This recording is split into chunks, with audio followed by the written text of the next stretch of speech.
All right, hey everybody.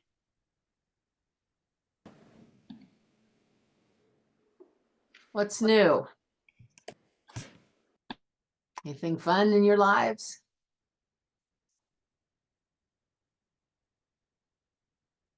It's November, that's new. The time changed. Do you guys like when the time changes? I like Nobody likes it. I like when Nobody it likes it. changes to this time, not when it jumps forward an hour. Yeah. Yeah, we gain an extra hour of sleep this time. But the time change is actually really hard on the human body. It's not an easy thing for us. And this time here is actually this is getting us back to our natural circadian rhythm. So the next 5 months is the time when we're really best aligned with the time of the lightness outside and darkness, as opposed to what it changes to in March. It'll go back to the other time where we go ahead an hour, and that's the one that's really hard on the body. 10 degrees here. Just finished getting light outside. Oh, it's 10 a.m. Oh, I see. And it just finished getting light outside. Yeah, yeah. Well, it's they keep trying to change it. Every so often there's a bill that somebody will try to put through the House or the Senate. And I think right now, the last I checked, where we stand right now is that the House of Representatives has approved it, and it's just waiting to go through the Senate to stay. Now, what they would do is they would stay where we are now, what we just went to. That would be the way it was always, rather than jumping back and forward. So, our bodies would adjust to whatever it was. But in any case, yeah, hopefully you got enough sleep over the weekend. That extra hour, I think, is helpful. All right. Anybody have any questions? All right. Let's begin. We're going to talk today about nucleic acids. And let me share this. There we go. Okay. All right. So we're going to talk about RNA and DNA. So you're learning about this week is when you'll be learning about RNA and DNA. It's a pretty fascinating topic, and it's really pretty, so I'm going to say simple. Simple is different than easy. It's simple, but it's a lot easier to understand when you talk about it than when you just read it. So rather than having you guys just read about this, I want to go over a little bit today, talk about RNA and DNA and what they do. Now remember, there are nucleic acids, right? That's what the kind of macromolecule that they are. So we have 4 macromolecules in living things. We have carbohydrate, protein, fatty acids, and nucleic acids. Now, to understand nucleic acids, we have to go back to this picture again. So remember, this is the cell cycle. So get this picture in your mind, because this is what all the cells go through. We draw it like a circle because it's a process that doesn't really have a beginning and doesn't really have an end. It just goes on throughout the life of a cell. So let's refresh our memory about what these different parts are. So A, right here, what do we call A? This long part of the cell cycle, the longest part. What is that one called?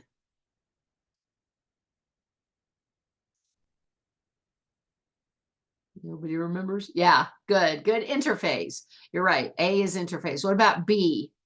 This first part of interphase.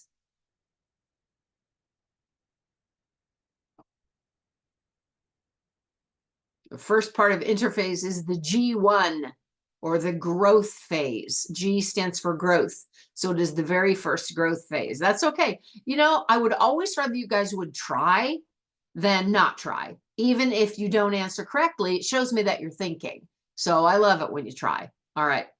Yep. All right. So G1.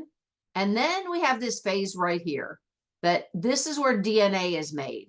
So we call this the S phase, or synthesis. S is for synthesis. So interphase has G1, S, and then G2. This D right here is the second growth phase. Then we go into mitosis. So mitosis is this whole thing right here, the E, F, G, and H. What does E stand for? Now, Ava.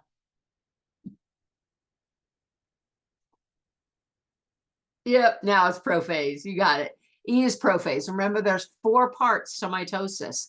PMAT. Prophase, metaphase, anaphase, telophase. So we have prophase, then metaphase, then anaphase, then telophase. And then we have all of them put together is I, and that's interphase. And then the final part right here, this J, that starts during interphase and it continues on at the same time and then a little bit after. That's where one cell becomes 2. That's called cytokinesis. So here we have it again. Interphase is this longest part, and this is the part where DNA replication happens. Now, this whole process, this whole cell cycle has to happen every time a cell needs to make an exact copy of itself. And it happens somewhere between 40 and 60 times in the life of any cell, depending on what kind of cell. Some cells are going to make copies more often. They're going to replicate themselves more often. Somebody take a guess. What kinds of cells replicate the most? Where do you think those cells would be? Yeah, skin. Yeah, basically the ones that are exposed to the outside are going to replicate most. Now, surprisingly, that includes your stomach and intestines because they're exposed to the outside. Think about what we are. We're a tube within a tube, right? So everything on the outside is exposed to the outside environment, but so is everything on the inside. You take in food, it moves through your digestive system. So those cells take a lot of abuse. So they have to be able to replicate a lot. And then there are other ones that replicate a medium amount. And then we actually have some permanent cells. We have some cells that are not capable of regeneration. Any guesses? Well, cells in your body never go through. They spend their entire life in the G0, just undergoing normal functioning. Brain, yeah. In fact, all your neurons, all your nerve cells, the ones that are in your brain, as well as the ones that come out of your brain, your spinal cord, and go to all the parts of the body. So neurons are permanent cells. They don't undergo the cell cycle. Any other guesses? There's 2 other major kinds. So one are red blood cells.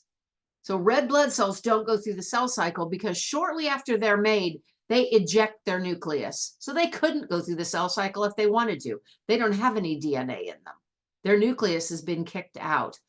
So white blood cells are a little bit different, Robbie. They're in a different category. They do undergo mitosis because they do keep their nucleus. It's just the red ones that don't. The red ones kick their nucleus out to give them more room to store the oxygen that they need to carry to the cells. But white blood cells they have their nucleus. The one other kind would be muscle cells. So heart muscle cells don't regenerate. And in an adult, really in anybody over about 2 years old, your muscle cells don't regenerate. That means that just about when you're about a year old, you have all the muscle cells you're ever going to have in your life. Think about that. They just get bigger. You have a lot of them, they just get bigger. So you're obviously a lot bigger than you were when you were 1. But when you were 1, you had all the muscle cells you were going to have. So those kinds of cells are permanent cells. They don't regenerate. Yeah, what happens after a workout? Great question. So there's a couple of things that happen when you have damage to a muscle. So they don't regrow the whole cell. What they do is they strengthen the inside of the cell. There's really 2 mechanisms at work when you have a muscle cell that has some kind of damage, either from a workout or an injury. One thing that happens is that the cell itself can actually do what's called hypertrophy, meaning it gets bigger. We'll learn when we get to the muscular system later in the year that you've got proteins inside your muscle cells. And those proteins are lined up in such a way that they can overlap like this. They slide together. So when the muscle contracts to become shorter, they go like this. When your muscle relaxes, they go back like this. Well, those individual muscles get big, those individual proteins can get bigger that are inside the muscle cells. So the protein, you get more of them, they get larger. The structures inside get more. You get more mitochondria, you get more lysosomes, you get more nuclei, you get more of everything else that's inside the cell, and that makes the cell itself bigger.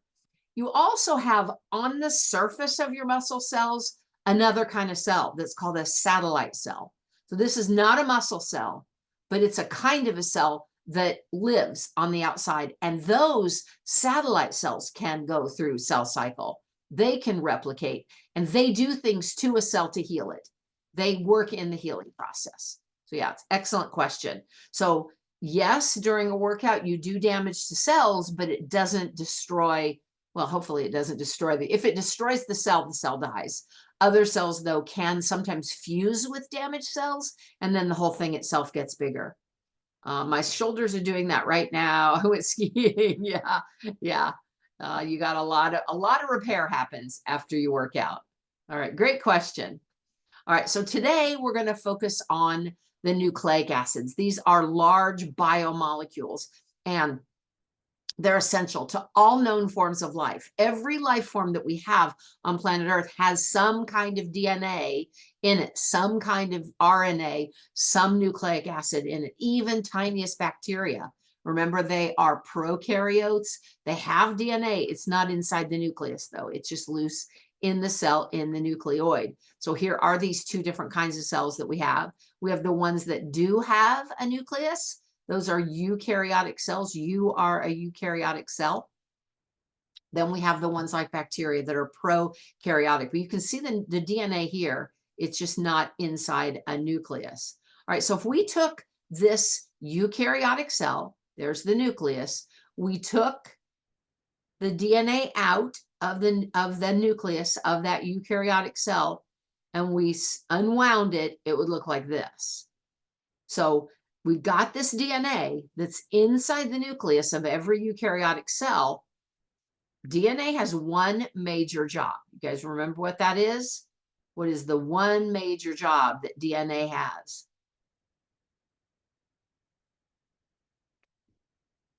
DNA is a code for making something, like the instructions sheet for organizing something. What is that something? So yes, storing information. What information, I guess, is what I'm providing instructions. Yeah, you guys are right on it. You're almost there. So remember I told you there's a particular macromolecule that does almost every job in the cell? You may remember what that is. What macromolecule? Yeah, there you go, Gideon. You hit the nail right on the head there. Yeah, they provide instructions. So storing information, absolutely. Information for what? For making proteins. That's what DNA's major job is. Proteins do almost every job in the cell. And of course, living things are made of cells. So we have to understand the importance of protein. Something does all the jobs. It's a pretty important thing. So getting it right, making the right protein is really, really important.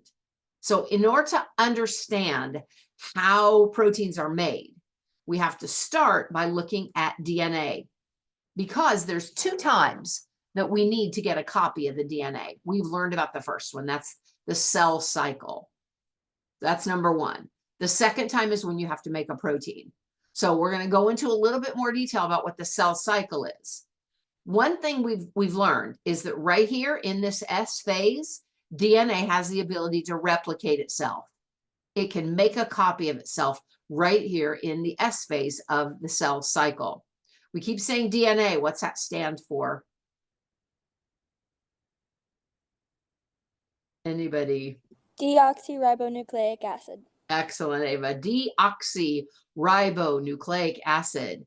And it's in this twisted ladder shape. What do we call the shape of DNA molecule?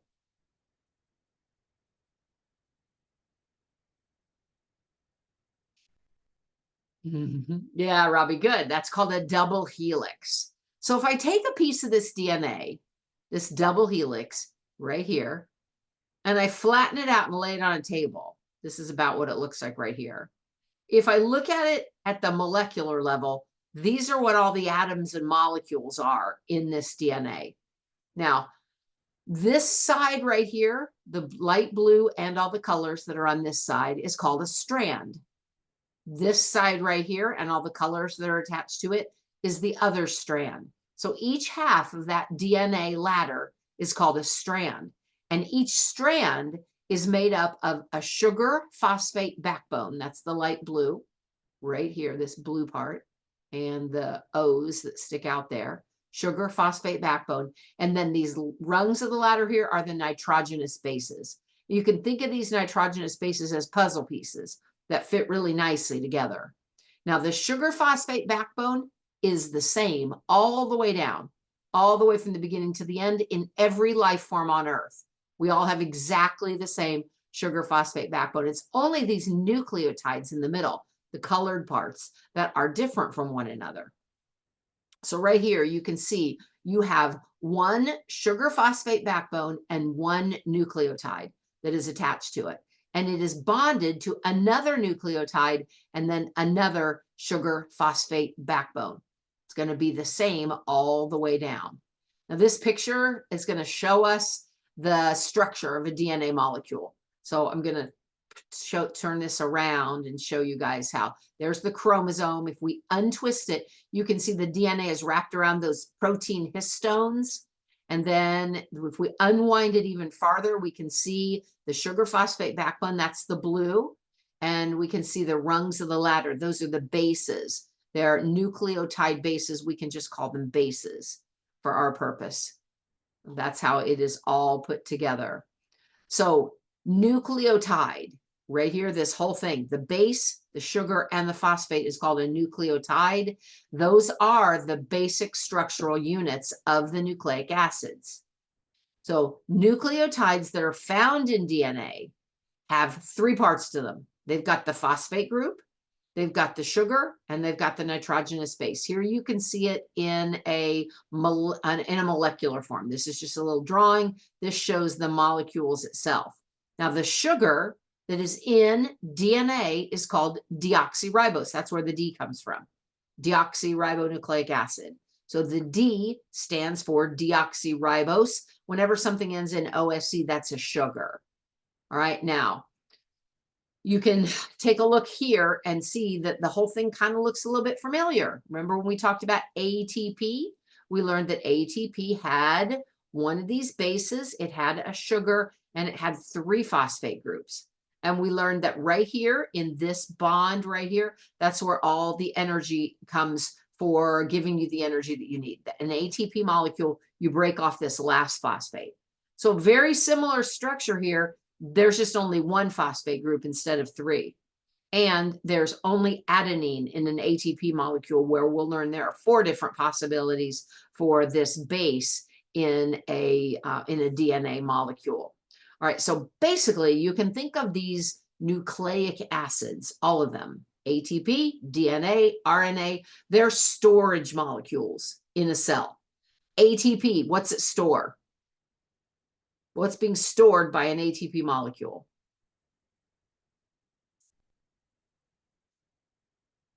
Energy.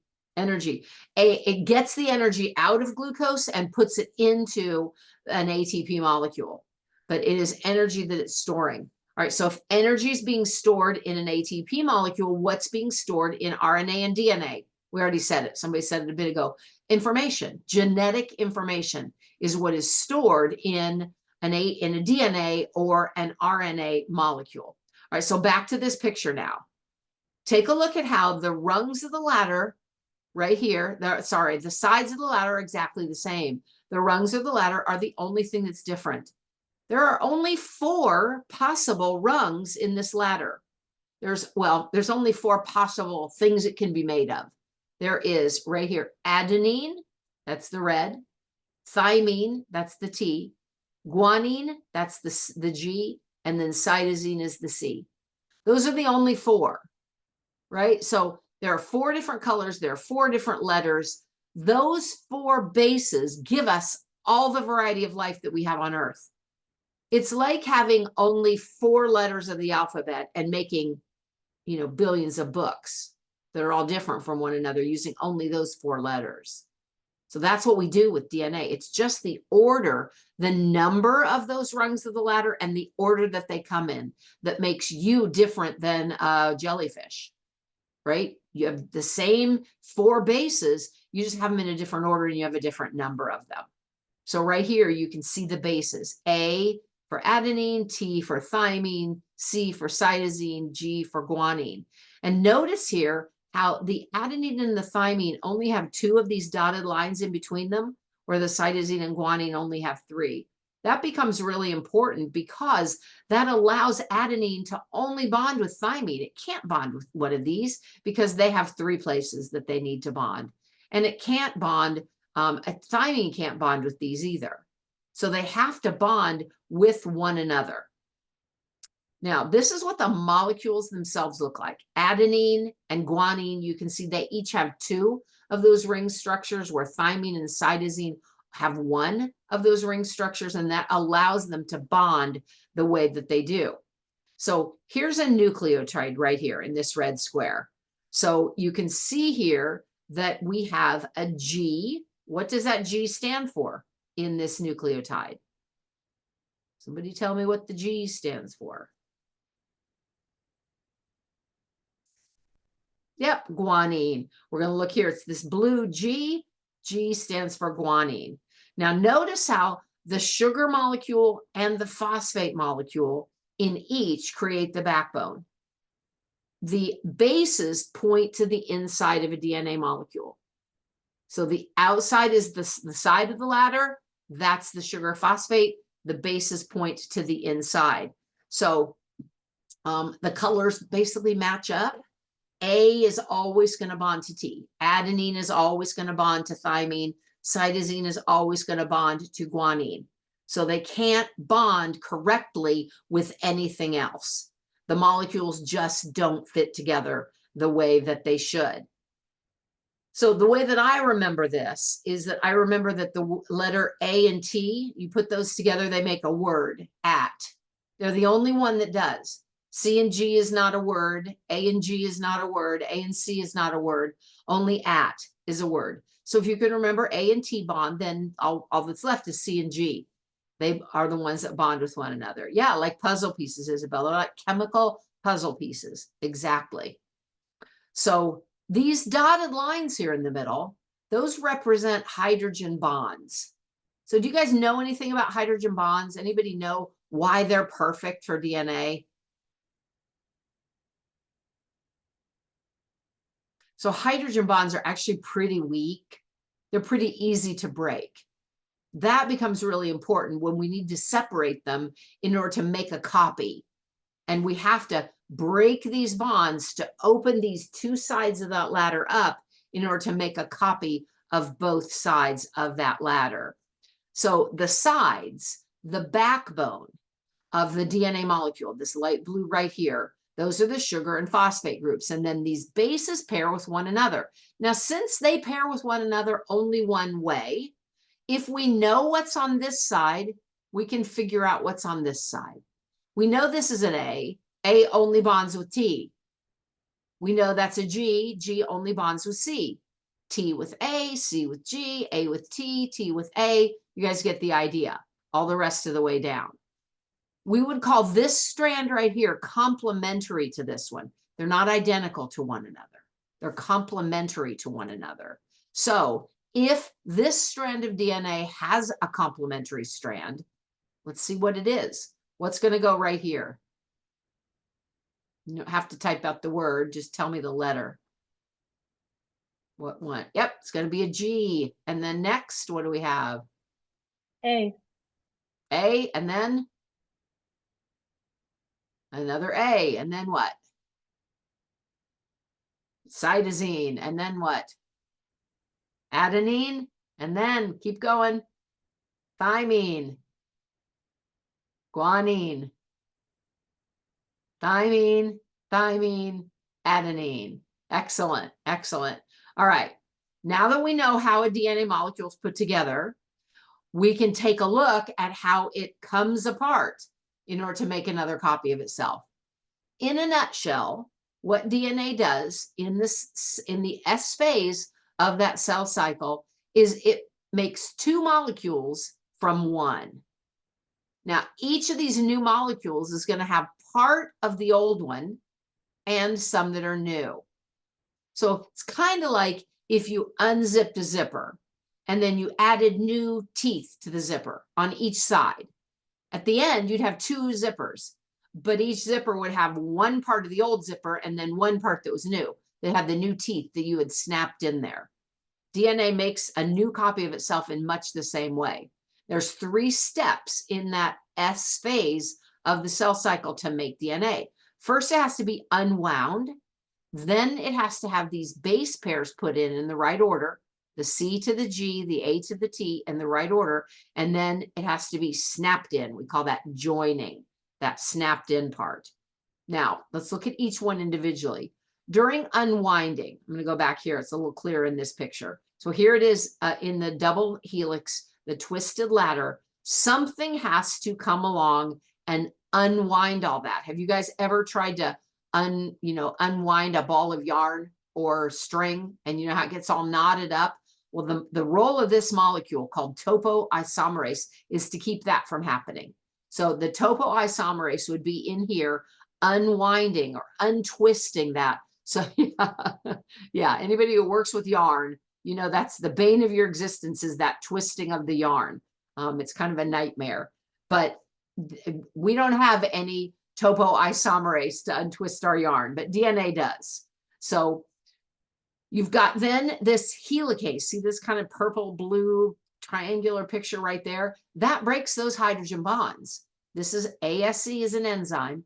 Helicase is an enzyme that breaks the bonds that were holding these bases together. Now, when DNA is being made, there's not usually just one of those helicases that unwinds. There's usually several in a whole length. Because remember, inside every cell, you've got 6 feet of DNA. So that 6 feet, you might have 20 of these separations that are happening where helicase is working. So helicase breaks those bonds, in effect, unzipping the DNA, taking them apart. Now that forms what's called a replication fork, the place where it's right here being separated from one another. It's kind of like it wedges the DNA open. So topoisomerase right here is going to untwist it. Helicase is going to break those hydrogen bonds to wedge it open. And the very large DNA molecule is going to not knot up. Replication is going to continue. So what you have now, once that helicase does its job, now you've got these bases right here that don't have any partner, and they are not happy. They really want to be bonded with their partner. The A's really want a T, and the C's really want a G. All that has to happen is we have to have them available, and they'll bond with one another. You just put them in the same bowl, and they bond with one another. Well, guess what that bowl is? The nucleus. There's lots and lots of these loose DNA bases, the adenine, guanine, cytosine, thymine, just floating around in the nucleus, just waiting for something to bond with. As soon as this opens up, they snap into place. Now, back to the zipper analogy. You know how when you first put on a coat and it has a zipper, you have that little metal part at the bottom that you have to stick the zipper into? Well, that's called, that starts the whole process. Without that, your zipper doesn't go anywhere. You have to get it started. The same thing happens in DNA. You have to have something get the whole process started. We call that a primer. So these right here, the arrows are pointing at these primers right here. So once that primer is in place, it tells the zipper where it should start unzipping. Once that happens, this other molecule called DNA polymerase, it picks up the nucleotides that are just floating around in the nucleus, and it adds them to the strand, just like you would do if you were adding new teeth to a zipper. So take a look at this animation right here. The bottom one right here is called the leading strand. On it, that DNA polymerase, that's this dark part here that looks like a little bit like a paintbrush. It just moves along toward the replication fork. So it's going to keep just adding it on there. DNA polymerase adds the correct one. it checks its work, it makes sure that it's done it correctly. If it doesn't, if somehow they snapped an A in where there should have been a G, then it'll take that off and put in the right one, because it'll recognize this is not a good bond here. So it'll correct it. Now, the whole process, when we look at the whole thing all together, first we have our chromosome. We unwind our DNA, our double helix. We have topoisomerase that is untwisting it while this DNA, this helicase, sorry, is wedging it open. We've got two strands now that are exposed. They have their bases exposed, and the bases, they don't want to be alone. They need to be holding hands with their partner. The DNA polymerase gets to work putting the partners in place and then snapping them into place. Now, one thing I want to go back to this image right here and show you guys is that once this is open and this DNA polymerase starts putting it in, you'll see that it goes one at a time in order on this strand, the leading strand, but on the lagging strand, it can't do that. It starts here and moves backward, and then it'll jump to here and move backward. So it's a little bit more of a complex process on the other side of that strand. And each of these pieces of bases that are, going forward and then backward, those are all called Okazaki fragments. You can see one right here, Okazaki fragment right here. And then this will add them on in the opposite direction. All right. At the end, we have two brand new DNA molecules. The whole entire DNA has been unzipped. New bases have been put on. The two new DNA molecules all have half of the old one and then half new from those loose bases that were hanging out in the nucleus, just waiting for their partner to be available there. All right, so half the old parent DNA, half new DNA. And that's what happens in the cell cycle whenever a cell needs to make a copy of itself. Anybody have any questions about how the cell cycle makes new DNA? You need to understand that before we move into the next part, which is how proteins are made. All right, so we know how DNA duplicates itself in that S phase. Now we need to look at how DNA gives us the code for proteins, because that's what it's really all about. That's its major job. It does it using another important nucleic acid molecule called RNA. RNA is involved in protein synthesis. There's a couple different kinds of RNA. We'll talk about three major ones here today. So remember we said how important protein is. It's DNA's one job is to give you the code to make the protein.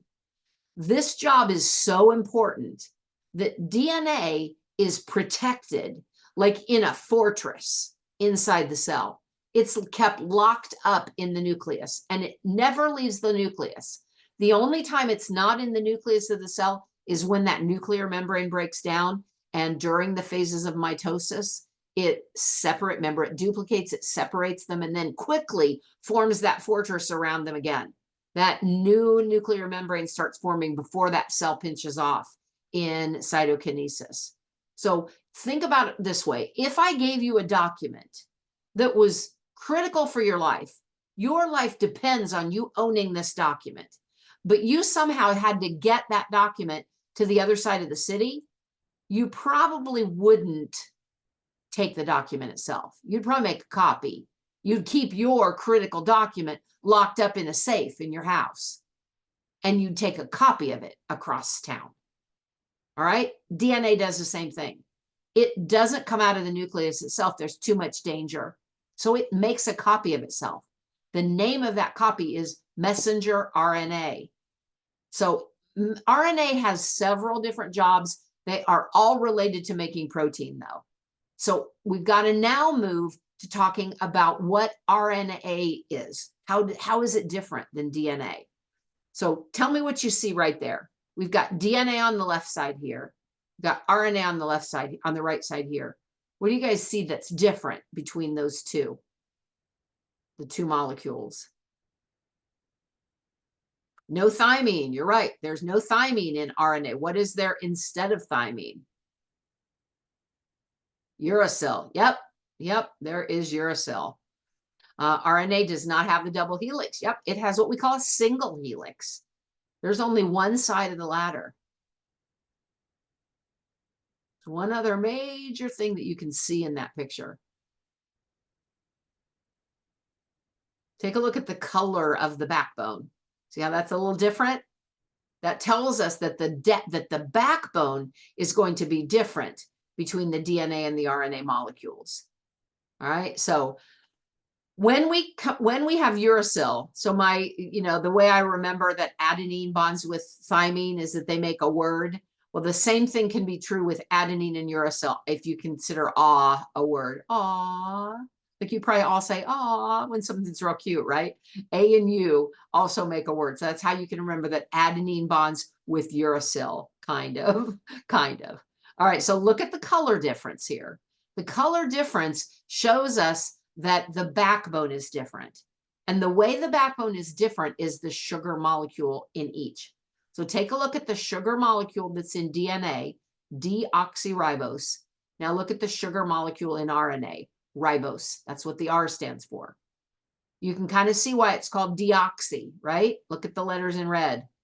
Hydrogen, hydrogen, and oxygen. The oxygen has been removed. It's been deoxygenated here. So it's deoxyribose instead of just being ribose. Now, another really important difference is that DNA can make a copy of itself, but RNA can't. It has to be made from a DNA molecule. So that's important. The other thing is that uracil in this structure of this RNA molecule just doesn't hold up as well. DNA is a very, very stable molecule. RNA is not as stable. RNA breaks down over time, sometimes short amount of time. RNA also, because its bases are exposed like this, and remember I said bases, once they really come into contact with each other, they want to bond with one another. Well, RNA can loop back on itself to form a really interesting shape right here. So it's got these hydrogen bonds right here in the middle. We still have adenine bonding to uracil, cytosine bonding to guanine, but it twists into a shape that looks a lot like this. That's really what that molecule looks like, that twisted structure that we have there. So there's several kinds of DNA. These are the three big ones. We have messenger RNA. Ribosomes are made of protein and RNA. So we have ribosomal RNA. And then we have transfer RNA that transfers this amino acid onto a protein chain. All right, so let's look closely at the messenger RNA. So remember, we made a copy of the DNA. We'll talk about how that happens. It's very similar to the way it happens when you're copying the whole thing of DNA. It's just when you're making a protein, you only copy the section that has the gene to make that protein instead of all 6 feet of it. So that messenger RNA is what's made. It now is going to come out of the nucleus and bring the message out of that nucleus. Do you guys remember what the organelle in the cell is that makes protein? It was on the last slide. What's the protein manufacturing organelle in the cell? Yeah, you got it, Gideon. Ribosomes. Well, ribosomes construct the protein. The messenger RNA is what tells them what protein to construct. So first, we're going to talk about how the copy of that DNA is made, and then we'll see how the copy tells the ribosome what protein it's supposed to make. So this is what that transfer RNA, this is our artist representation of it. This is what it actually looks like. So let's go to this one. So this whole thing is a 2-step process. Making a protein is a 2-step process. We have transcription and translation. Anybody know what the word transcribe means, or transcription? If you're asked to transcribe something, what does that mean?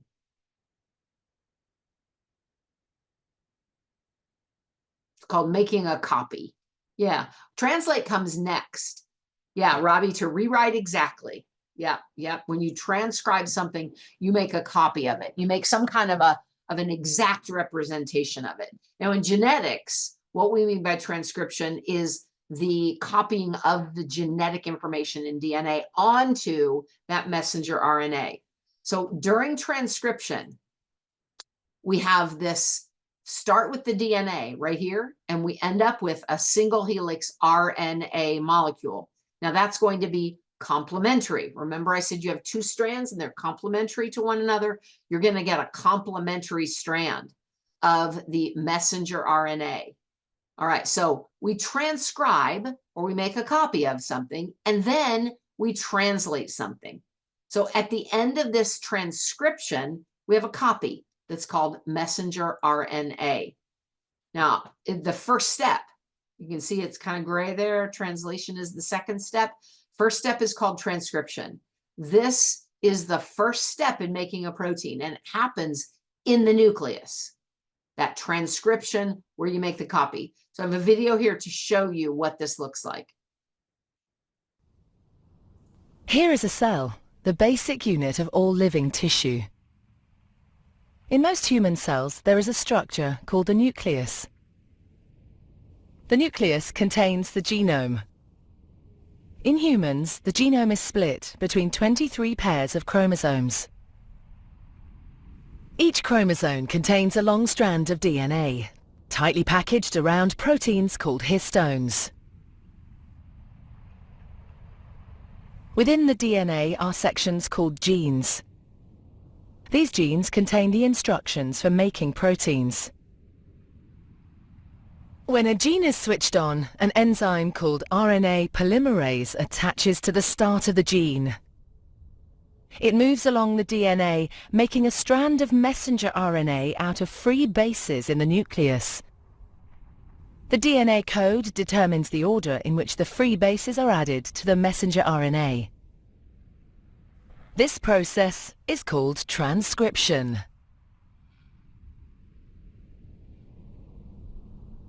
Before the messenger RNA can be used as a template for the production of proteins, it needs to be processed. This involves removing and adding sections of RNA. The messenger RNA then moves out of the nucleus into the cytoplasm.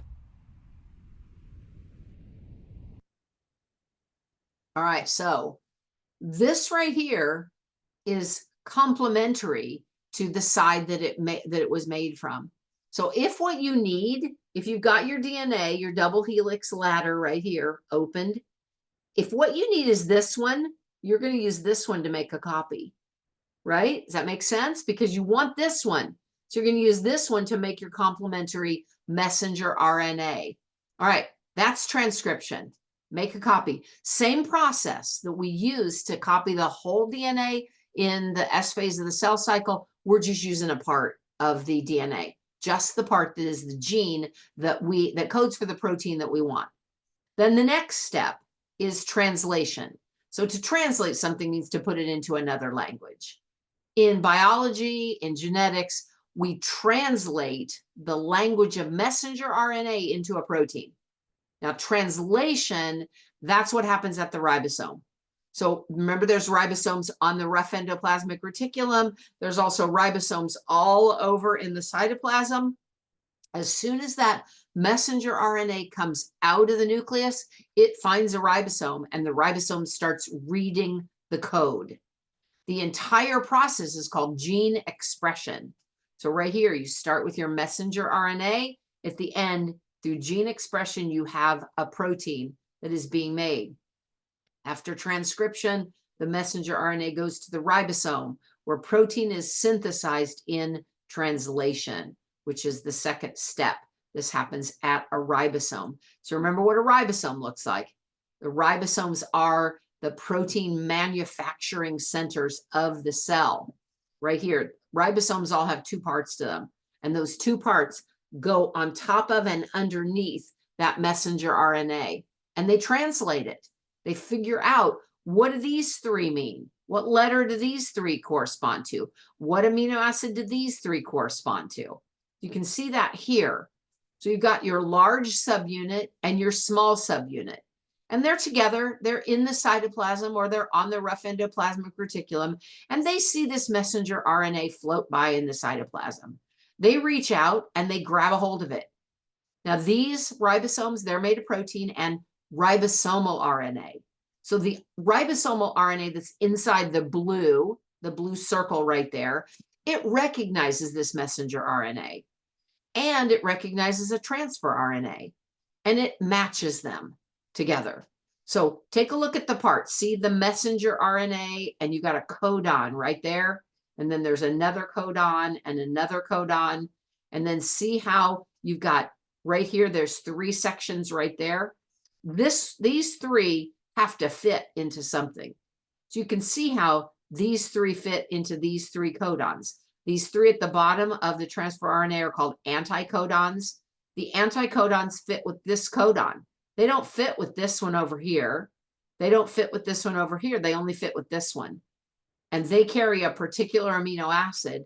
And once they're snapped in to this messenger RNA, they release their amino acid, and it goes on to that growing protein chain. Now look at the ball on the top of the transfer RNA, right? Sorry, this one right here, the ball that's on the top. That is the amino acid. So this transfer RNA molecule is going to hold on to that amino acid until it's snapped into the right place. And then a chemical reaction will occur that will release the amino acid from the transfer RNA and attach it to this beads on a string. So there is an enzyme, it's right here, gray in this picture right here, that joins the amino acid to the new growing protein chain. And this whole process continues until the protein is done. Well, how does it know when a protein's done? Well, it's going to reach a certain one of these codons that says stop. So usually stop codons are, I'll talk about those in just a second. Usually there's 3 stop codons. But as soon as it reaches a stop codon, it knows that ribosome knows we're done. There's nothing, you know, the parts come apart and they go off to do another protein, to make another protein. All right, so let's watch this video about translation. I started it before, you know, so you'll see it come out of the nucleus again. The messenger RNA then moves out of the nucleus into the cytoplasm.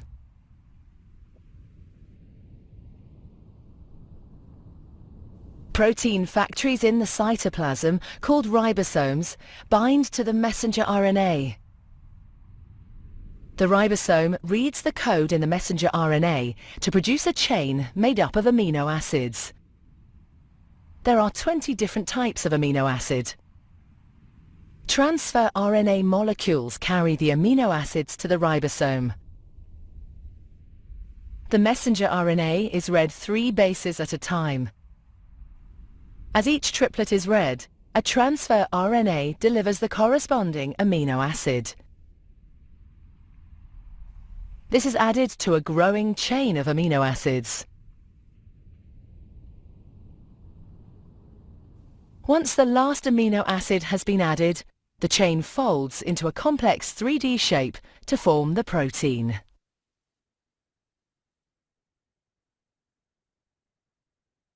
And there you have it.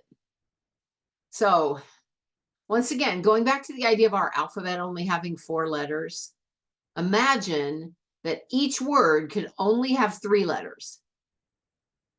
And you've only got these 4 letters you can choose from. So AUG would be 1 word. Adenine, uracil, guanine, that would be 1 word. Guanine, uracil, cytosine would be another word. And AGU would be yet another word. If you were reading along in a book and you came to the word UAA, you would know that it was time to stop reading. All right, so we're going to carry right here, UAA, time to stop reading. So now let's talk about how that can apply to making a protein. So what are proteins? They're long strings of amino acids, like beads that you put on a necklace. Each one of these beads is another amino acid. When the string of amino acids is done, you have a protein. Now there's 20 amino acids in living things. Different combinations of those 20 make up all the different proteins of all the different organisms that you have. Just different combinations of those 20 basic amino acids. Now there's more than 20 possible combinations of those 3 letters though. There's actually 64 of them. but some combinations are going to carry the same amino acid. So for example, the amino acid threonine is carried by 4 different sets of bases. So I'm going to show you what I mean here. Take a look at this chart. Along that messenger RNA strand, so remember that's what came out of the nucleus, messenger RNA. Along that strand, you've got these letters. Say you got some combination of the A's, the G's, the C's, and the U's, right? You don't have thymine because that's only DNA. This is RNA. Well, whenever there's a group of 3 that we call a codon, it's going to code for a particular amino acid. So a codon is 3 in a row. So these are each 3. This is a codon. This is a codon. There are 3 of those amino acids. Those codons, the order of those codons is going to determine the order the amino acids go on. Since they decide on the amino acids, they also determine the protein. So look at the chart. If the first base right here, first base is going to be A. If the first base is A and the second base is C, A and C, and then the third base is G, A, C, G, what's it going to carry? It's going to carry the amino acid threonine, right? But if the base is A, C, U, it's also going to code for threonine. If the base is ACA, it's also going to code for threonine. That makes sense? So some of these have multiple triplets or codons that code for them. Now, there's different ways to represent this. This one is a chart like this. This one is a circle. So with the circle, you're going to start in the middle and work your way out. So GAC is going to give you asparagine. Let's look at one that is 4. So GGU is glycine, GGC is glycine, GGA is glycine, and GGG is glycine. Remember, you have those 3 in a row. Now, also you'll see here some stops and some starts. Methionine is almost always the start codon in, especially in mammals. Could be a different one, but it's almost always methionine. But you can see that there's going to be 3 stop codons. Whenever the ribosome gets a UGA or a UAG or a UAA, it's going to stop. It lets it know the protein is done. So this whole chart, really no matter what shape it is, whether it's square like this, whether it's round, is what we call the genetic code. It is the entire set of codons that determines the order that amino acids come in a protein. And that is what determines the organism, what makes the organism. So when we take a look at this, we can see how many acids this protein chain, how many amino acids this protein chain is going to have, because each set of these is going to put on 1 amino acid. AUG is going to put on 1. ACG is going to put on 1. Every 3 all the way across is going to put on another amino acid until finally it reaches that stop codon and the protein is over. So we would end up with 16 amino acids on that chain. Now, one thing that's really interesting is that a lot of our DNA doesn't code for protein. In fact, of that 6 feet that I talked about 99% of it doesn't code for protein. Only 1% of your DNA contains a code for protein. Some of the non-coding is cut out. Some of it protects against chromosome damage. Some of it is involved in making the RNA. Some of it gets the process started. We're really learning about what this non-coding, what we call the introns, what they do. But we know that they are not involved in coding for protein. All right, I think we're out of time. Let me see if there's anything else I wanted to make sure to cover, because, okay. Yeah, I think we're good. I think we're good here. I want to make sure that I've prepared you for learning about mutations, because remember how I said that this A bonds with T in DNA and C bonds with G in DNA, and RNA is going to bond with adenine, cytosine, guanine, and uracil. Well, sometimes they don't. They want to bond with each other. Sometimes there's a mistake, and that's what we call a mutation, where the wrong base gets put in. And we will talk about that next week. All right. Anybody have any questions? All right. Thank you all for coming. I will see you next time. Have a great week.